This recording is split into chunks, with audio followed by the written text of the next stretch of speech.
São 2h10. Um estudo divulgado pelo Instituto Nacional do Câncer, no início desse ano, estima 704 mil casos da doença por ano no Brasil até 2025. O tumor maligno mais incidente no país é o de pele não melanoma, 31,3% do número total de casos, seguido por mama, 10,5%, câncer de próstata, 10,2%, cólon e reto, 6,5%, pulmão, 4,6% e estômago, 3% dos casos. Para falar sobre tratamentos e prevenção, está conosco agora, aqui ao vivo no Bora Brasil, um dos maiores oncologistas do país, o médico diretor-geral do Instituto do Câncer do Estado de São Paulo e professor da Faculdade de Medicina da USP, Paulo Hoff. Doutor, muito boa tarde, bem-vindo à Rádio Bandeirantes e obrigada por nos atender. É um prazer estar com você, Bruna. Doutor, vamos começar falando sobre o câncer em pessoas mais jovens. Somente em 2020, fui atrás desse dado, mais de 13 mil jovens foram diagnosticados e isso representa 8% do total de casos no país. Há de fato uma espécie de epidemia aí, entre aspas, da doença nas pessoas mais jovens? E se sim, por qual motivo? Olha, Bruna, essa é uma pergunta excelente, porque nós sempre costumávamos dizer que o câncer é predominantemente uma doença do idoso. E nós associávamos esse aumento da incidência de câncer no nosso país com o envelhecimento da população. E embora isso ainda continue sendo verdade, a verdade é que nós estamos vendo agora um aumento também nas populações mais jovens. Veja, a incidência de câncer em crianças continua sendo algo muito raro, então isso é muito bom, e nós não estamos vendo um aumento dramático, né, aumento da incidência em crianças, mas em indivíduos jovens, aqueles com menos de 50 anos, sim, nós temos visto um aumento significativo e importante entre aqueles tumores que são mais comuns, como câncer de mama e câncer de cólon, por exemplo. As causas são multifatoriais, Bruna. Você tem uma piora no perfil de dieta dos indivíduos, mais sedentarismo, certamente mais poluição, e tudo isso somado acaba aumentando, então, o risco de câncer nesta população. Vou aproveitar, então, e emendar minha pergunta nessa sua resposta, falando aí sobre dieta, sobre sedentarismo. A prevenção contra o câncer, imagina, ela depende de vários fatores, está ligada a diversos fatores, né, doutor? Mas o que os estudos mais recentes mostram? A gente continua só falando sobre hábitos, sobre estilo de vida, sobre se alimentar bem, sobre movimentar o corpo, dormir bem, ou dá para ir um pouco além? Olha, Bruna, nós dividimos a prevenção em prevenção primária e prevenção secundária, né? A primária inclui tudo isso que você falou, que é evitar realmente o surgimento do câncer. A secundária seria o diagnóstico de lesões pré-malignas ou câncer no seu estágio mais inicial. E nós podemos ir além nos dois tipos de prevenção. Além da dieta, de reduzir o sedentarismo, aumentar a atividade, como você falou, nós podemos falar de sexo seguro, nós falamos de prevenção de doenças virais com o uso de vacina, por exemplo. Talvez a mais dramática no nosso meio seja a vacina contra o HPV, que está disponível para meninos e meninas e tem uma utilização relativamente baixa no nosso meio. Lembrando que o HPV está associado a diversos tipos de tumores, muitos anos mesmo depois da exposição inicial ao vírus. E quanto à prevenção secundária, além daqueles exames usuais que nós sempre comentamos, como o Papa Nicolau, como a mamografia nas mulheres e como o toque para detectar câncer de próstata nos homens, nós também temos que incluir aí o teste de sangue oculto nas fezes para a prevenção do câncer de intestino, que, como você disse, já é o terceiro entre aqueles tumores mais letais a afetar homens e mulheres. A gente está conversando aqui ao vivo na Rádio Bandeirantes com o médico oncologista Paulo Hoff. Inclusive, se você tem alguma dúvida, manda para o nosso WhatsApp 11 9904 8756. Aproveita esse momento para a gente tirar todas essas dúvidas. Doutor, falando sobre vacina contra o câncer, o senhor citou a vacina contra o HPV, inclusive importantíssima para quem não tomou ainda, né? Para quem tem a oportunidade de tomar. A gente tem outras vacinas contra o câncer também que são dadas, mas é ainda um tipo de tratamento muito diferente e específico, né?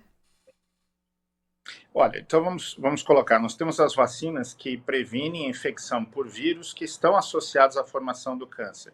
Em adição à vacina do HPV, eu poderia citar a vacina contra hepatite viral, que também está disponível, e nós sabemos que os vírus associados à hepatite têm uma correlação muito alta com tumores no fígado a longo prazo.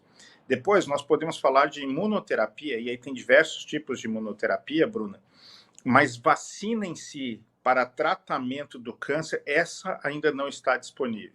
As vacinas que surgiram até agora não conseguiram demonstrar eficácia, embora haja grande esperança, especialmente agora, com o desenvolvimento das vacinas que se utilizam do mRNA, que haja um avanço e que essas vacinas possam se tornar comercialmente disponíveis. Mas existem muito poucas situações em que há realmente uma vacina de tratamento de câncer. Tem uma disponível para o tratamento de câncer de próstata, mas com eficácia muito baixa e que realmente acabou não sendo muito adotada.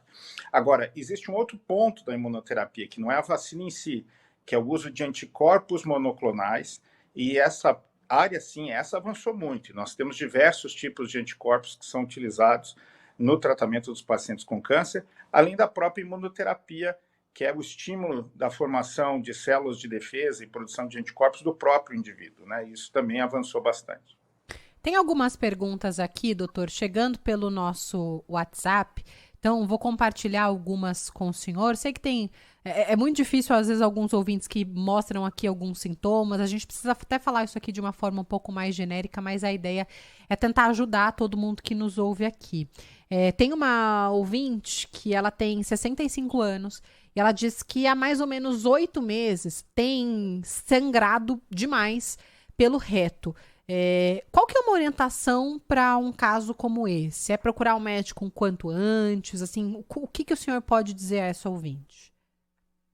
Olha, existem diversas causas para sangramento pelo reto, nem todas são associadas ao câncer. Eu posso citar, por exemplo, hemorroidas, que é um problema muito comum e está associado a sangramento, principalmente na hora que o indivíduo vai fazer o seu asseio, a limpeza, depois de ter ido ao banheiro. Agora, qualquer pessoa que tem um sangramento pelo reto constante e não tem uma explicação lógica, deve procurar um médico, porque é um dos primeiros sintomas do câncer de colo e reto, é justamente identificar o sangramento nas fezes. Então, recomendo a essa senhora que procure o seu posto de saúde ou o seu médico o mais rápido possível, porque esse é o tipo de situação em que você deve prosseguir com o exame, porque isso pode sim estar associado a um problema mais grave. O Hamilton acompanha a gente aqui da cidade de Leme. Tá pedindo para o senhor falar um pouquinho mais sobre câncer de próstata.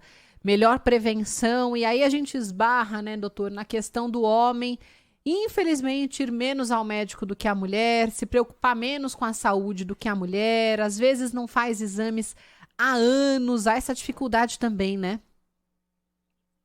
É verdade. Olha, Milton, que bom que você traz esse assunto, porque o câncer de próstata ele é muito comum entre os homens, especialmente no nosso meio. E não há necessariamente algo que possa ser feito para prevenir o surgimento do câncer de próstata, além do que nós já comentamos, de atividade física, boa dieta, etc. Agora, todo homem chegando aos 50 anos deveria fazer um exame de toque e discutir com o seu médico se há necessidade ou não de fazer um exame de sangue específico chamado PSA. É importante, e talvez seja por isso que o Hamilton está perguntando isso, que aqueles indivíduos que tenham familiares com câncer de próstata comecem a sua avaliação um pouco antes, né? Conversem com o médico para ver se há alguma situação em particular, mas normalmente, se você tem um familiar muito próximo que teve um tipo de câncer, como câncer de próstata, que é muito comum, você deveria começar a fazer a sua prevenção 10 anos antes do surgimento naquele familiar. Então, se o seu pai, por exemplo, teve um câncer de próstata com 55 anos, você deve começar a se preocupar aos 45 anos e assim por diante. O Guilherme Oliveira, nosso produtor, também tem uma pergunta aqui para o doutor. Vamos lá.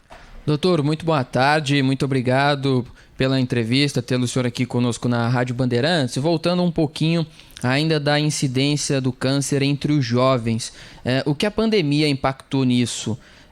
Esse sedentarismo, a dieta não balanceada, esse período principalmente de restrição, a pandemia impactou, teve alguma influência nessa questão da incidência de câncer entre os jovens? Além disso, o que a pandemia afetou no diagnóstico de câncer da população brasileira ou da população mundial? O que aconteceu em relação ao câncer e à pandemia, doutor, por favor?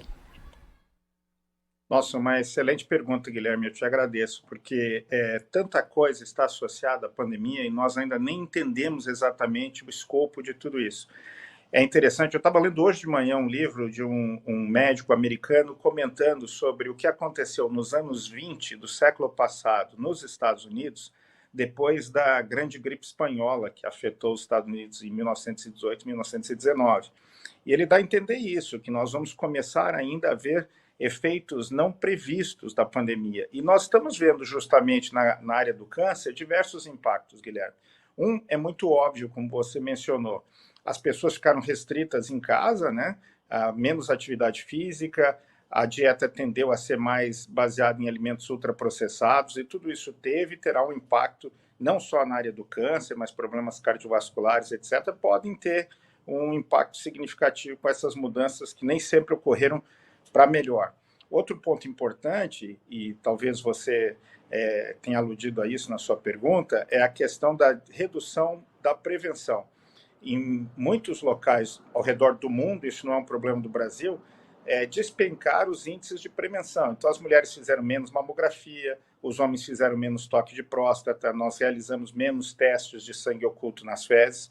E nos serviços que fazem o atendimento médico, nós já estamos vendo agora um aumento muito grande na procura pelos nossos serviços de pacientes com doença mais avançada. Então, o diagnóstico ele foi retardado, os pacientes continuaram tendo o diagnóstico de câncer, mas como não foi visto isso antes, agora eles chegam com uma doença mais avançada, o que dificulta mais o tratamento. E isso é uma realidade, infelizmente, no mundo inteiro. Falando, doutor, sobre esses check-ups, né, sobre os exames, sobre a prevenção, qual que é a periodicidade disso? Assim, o ideal é que a gente procure, mesmo sem nenhum sintoma, o médico anualmente, faça ali os exames. Quais seriam os exames recomendados? Somente assim para saber se está tudo certo. Isso é necessário? Até para as pessoas mais jovens, já que a gente está falando tanto disso, dessa incidência. Geralmente, acho que a cultura do check-up ela vem um pouquinho mais tarde para os idosos. Quem é jovem só vai ao médico se precisa de algo, ou às vezes se medica ali sozinho no tal do Dr. Google, né? Então, assim, quando que a gente precisa começar a ir ao médico? Qual a periodicidade? Quais exames fazer? Então, vamos lá, né, Bruna? Entendendo que a vida é difícil, as pessoas têm muitas coisas para fazer, têm muitas tarefas, né? Nem sempre é fácil tirar um tempinho para se cuidar, mas eu acho que é importante que nós tenhamos em mente que mesmo os jovens precisam estar preocupados com a sua saúde.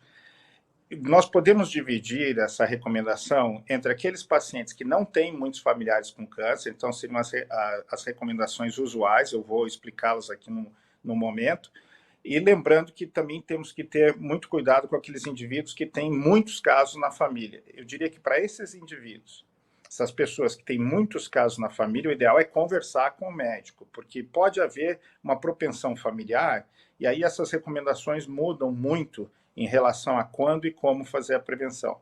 Mas, de maneira geral, eu diria o seguinte: mulheres, depois dos 18 anos, quando se tornam sexualmente ativas, devem fazer o seu exame de Papa Nicolau, o seu exame ginecológico a cada 1 ou 2 anos. Isso é muito importante. Para as mulheres e os homens, ao chegar aos 40 anos, tem que se começar a pensar em fazer a mamografia para as mulheres, né? E há uma discussão muito grande se você começa aos 40 ou 50 anos, mas não há nenhuma dúvida que em algum momento entre os 40 e os 50 anos, a mulher deve começar a fazer o seu exame de mama regular e a mamografia anual, né, ou a cada 2 anos. Para os homens, entre os 40 e os 50 anos, tem que começar a se pensar em fazer o toque retal e, como eu disse, conversar com o médico se há necessidade ou não de fazer esse exame de sangue, que é o PSA. E para homens e mulheres, a partir dos 45 anos, nós recomendamos que se faça um teste de sangue oculto nas fezes anualmente. Se houver presença de sangue nesse teste, tem que se fazer a colonoscopia. Uma alternativa é fazer a colonoscopia a cada 5 ou 10 anos, mas tecnicamente e em termos financeiros é mais difícil. E para todos, isso é muito importante, tem que se prestar atenção na pele. Se você tiver uma manchinha na pele que está mudando de aparência, mudando de cor, ou uma ferida que não cicatriza, procure o médico, porque como você mesmo mencionou na sua introdução, nós temos ao redor de 200 mil casos de câncer de pele por ano, é algo muito comum, então todos temos que estar bastante atentos a isso. Tem uma ouvinte nossa aqui também, doutora Grazi, ela pergunta quais que são os tipos, né, de câncer tratáveis com transplante de medula óssea e se é qualquer pessoa que pode receber esse transplante. Olha, essa é uma pergunta bem delicada, né?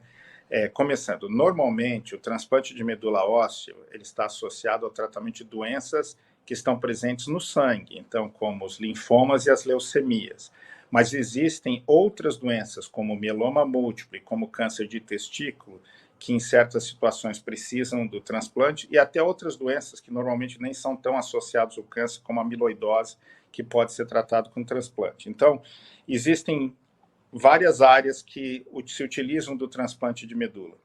E o transplante de medula, para ser realizado, ele tem que ser feito numa pessoa que tenha condições físicas de tolerar esse transplante.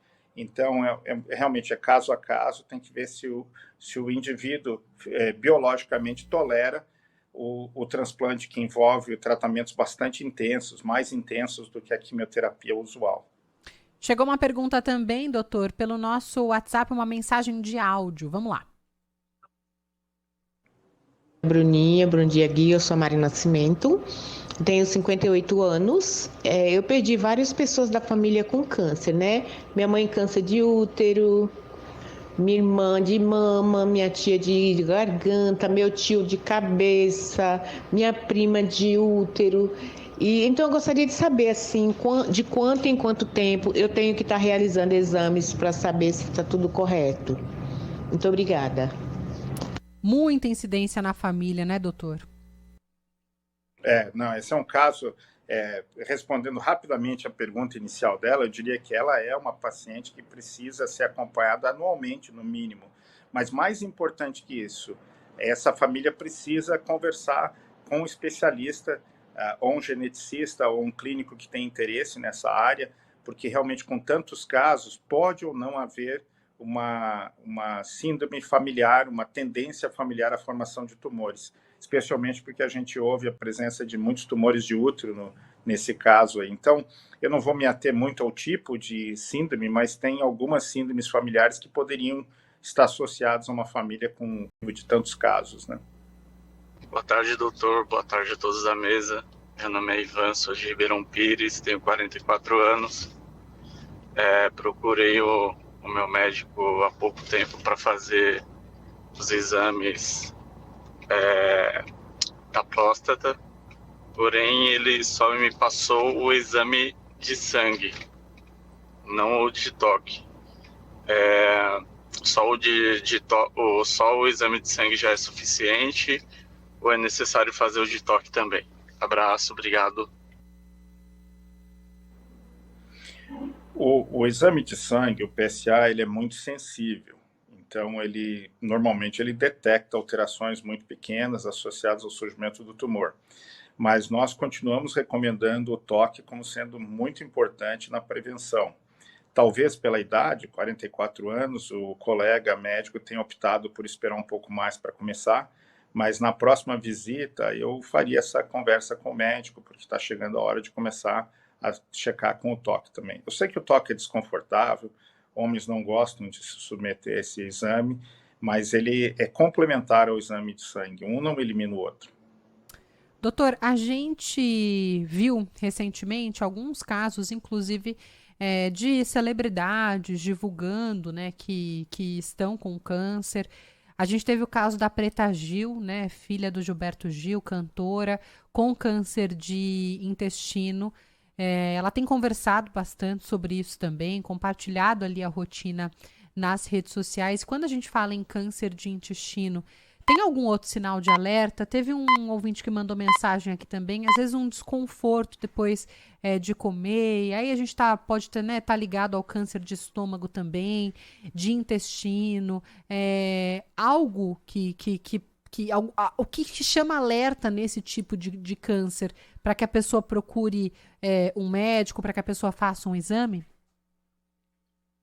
Olha, primeiro desejamos sucesso no tratamento da Preta Gil, todo mundo torcendo para que ela se recupere prontamente, né? Esse colega, esse ouvinte que descreve esse desconforto pós-alimentação, ele deveria procurar auxílio de um médico, porque isso pode, como você disse, estar associado a tumores do trato gastrointestinal alto, como estômago, esôfago, ou pode estar associado a problemas benignos, como gastrite, úlcera. Então, esse tipo de situação constante demanda avaliação médica e muitas vezes, eu diria que na maior parte das vezes, será um problema simples de resolver.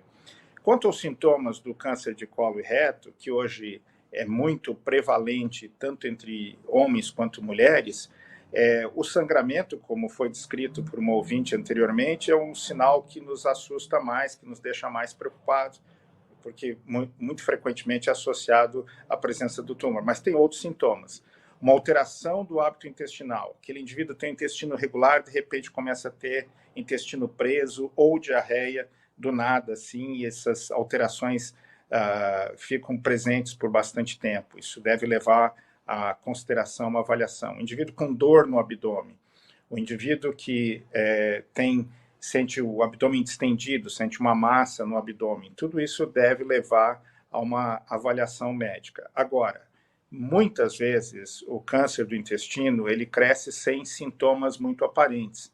Por isso que nós recomendamos que a partir dos 45 anos, as pessoas façam teste de sangue oculto nas fezes, ou, no caso, a colonoscopia a cada 5 ou 10 anos, porque realmente, muitas vezes, ele não apresenta sintomas até que ele esteja muito avançado. Mais uma pergunta do Guilherme Oliveira. Doutor, falando agora sobre a incidência de cânceres aqui no país, a maior incidência é o de pele não melanoma. O protetor solar é o melhor caminho para prevenção? Isso é mito? Isso não é? Qual a importância da pessoa usar o protetor solar no dia a dia? Ou usar só quando for à praia, só quando for tomar sol? Qual a importância do protetor solar em relação ao câncer de pele? Outra excelente pergunta, Guilherme, porque é uma epidemia no Brasil o câncer de pele. O não melanoma é muito frequente, mas o melanoma, que é muito mais grave, também tem uma incidência crescente. E esses tumores estão associados geralmente a áreas do corpo expostas ao sol. Então, rosto, a cabeça, braços, pernas, né? E claramente você não se expor àquele sol excessivo, aquele sol do meio-dia, aquele sol a pino que a gente fala, não levar aquelas queimadas que o corpo fica vermelho, isso ajuda a proteger. E o uso do protetor solar, e tem que ser um protetor solar eficiente, o tempo inteiro é recomendado para as pessoas que estão expostas ao sol, sim.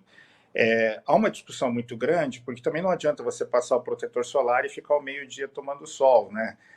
O pouco da proteção do protetor vai ser superado pelos raios que estão vindo do sol naquele momento. Então, protetor solar e bom senso, evitar o sol muito forte e, de preferência, fazer o máximo para evitar aquelas queimadas em que o corpo fica vermelho, porque isso está associado à formação de tumores muito depois, décadas depois que os tumores aparecem, né?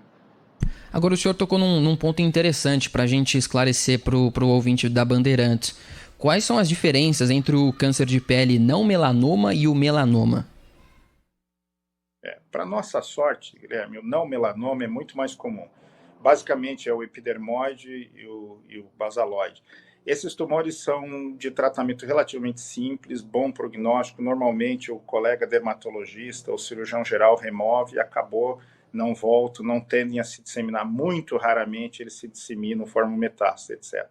O melanoma não. O melanoma é um tumor muito mais agressivo, que tem uma associação maior com invasão e com disseminação no corpo. Ele é menos comum, mas quando ele aparece, frequentemente o paciente, além do processo cirúrgico de remoção do tumor, pode precisar de tratamentos complementares. Então, é uma doença mais séria. Doutor, e falando de tratamento, né, contra o câncer, acho que a gente, cada vez mais, a medicina, né, foi evoluindo com o tempo, ainda é um tratamento muito duro, que diversas vezes precisa passar por várias etapas, né? O senhor me corrija se eu estiver errada, mas tem muita gente que precisa passar por quimioterapia, por uma cirurgia, depois por imuno.